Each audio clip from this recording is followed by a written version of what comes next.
Chicagoland such an interesting place to live and visit. So the next time you're heading west on the Blue Line toward Forest Park and you hear the familiar CTA voice announcing the Racine stop, jump off and get ready to sink your teeth into the flavors, sights, and sounds of old world Italy. Our destination? Little Italy. Benvenuto. That means welcome in Italian, and you can't help but feel that way the moment you step into this historic Chicago neighborhood. Absolutely beautiful. It's so much part of the city, so it's close to everything. From the tree-lined streets to the beautiful old homes to the family-owned restaurants and bakeries, the long-time influence of Italian culture is all around as you make a stop in the charming neighborhood of Little Italy. There's a lot to experience during a visit to Little Italy, and Dan Portencaso knows that firsthand. He serves as a tour guide for the Chicago Office of Tourism's Neighborhood Tours program and has offered to show us around. So Dan, what makes Little Italy such a great destination? Well, Little Italy is a great destination because it's a great place to bring a family and bring a date. With all the restaurants and the beautiful neighborhood, it's a very enjoyable space to be in. Little Italy became that enjoyable space as a result of many decades of nurturing, beginning in the late 1800s with a wave of primarily Southern Italian and Sicilian immigrants. They started coming here around the 1870s, 1880s. The Dearborn Street train station was the main portal where immigrants came in, and they've been here ever since.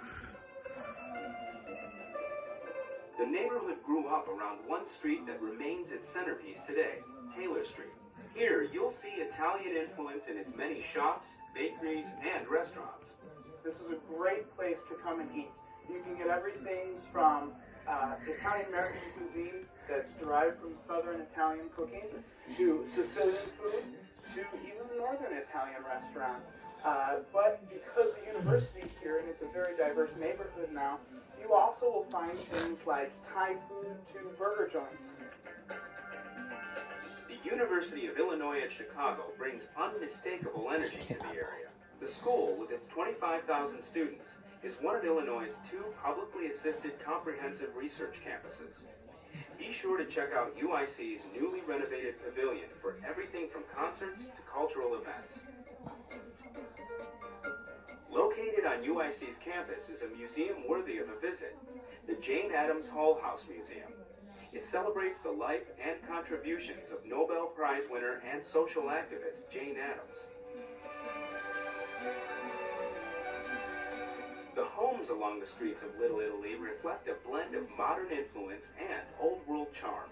There are some gorgeous buildings in this neighborhood. Tell me a little bit about the housing in here. Well, the housing is basically older homes and newer homes. All of them are gorgeous. They are building new construction, 2 and 3 flats with condos in them. And you have your classic Chicago 2 and 3 flats in the neighborhood. Many of them rehab with all modern amenities. It's a wonderful place to live. It's a very desirable location as well because of its proximity to downtown. You'll find beautiful homes surrounding one of the area's most beautiful parks, Aregio Park. Here, you'll be able to stand before one of the world's most famous Italians, Christopher Columbus. This 9-foot bronze beauty was originally cast in 1892 in Rome for the opening of the World's Columbian Exposition. It has been majestically restored. How is the Italian religious tradition reflected in the community? Well, mainly through Our Lady of Pompeii Church. Once slated for demolition, Our Lady of Pompeii Church proudly remains standing as a symbol and literally a shrine for Italian culture. The shrine of Our Lady of Pompeii was built in 1920 for the Italians, by the Italians, for the Italian community. It was when the first flux of immigrants first came over to the Chicago area. And about 10 years ago, the Cardinal deemed it a shrine, and we had a whole resurgence. Our Lady of Pompeii is in the process of being restored to its original impressive grandeur. Come in and take a look around.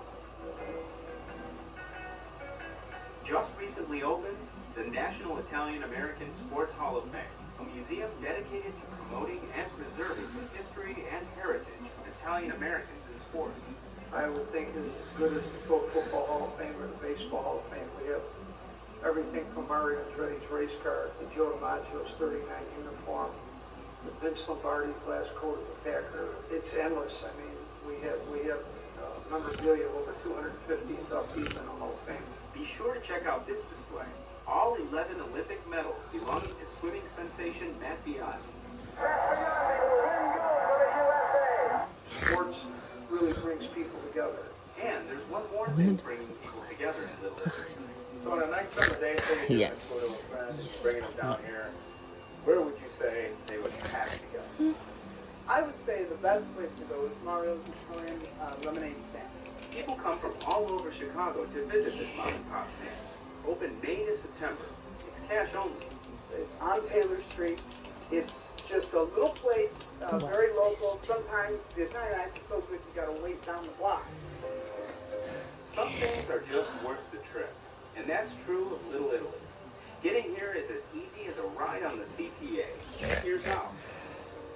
7 Harrison, 8 Halstead, 9 Ashland, 12 Roosevelt, 60 Blue Island, 26th Street, 27 South Ogden, and Blue Line Racing, and you're gonna be So there. hop I on need board the to. CTA and come to Little Italy this summer for the culture, the food, the beauty, the experience.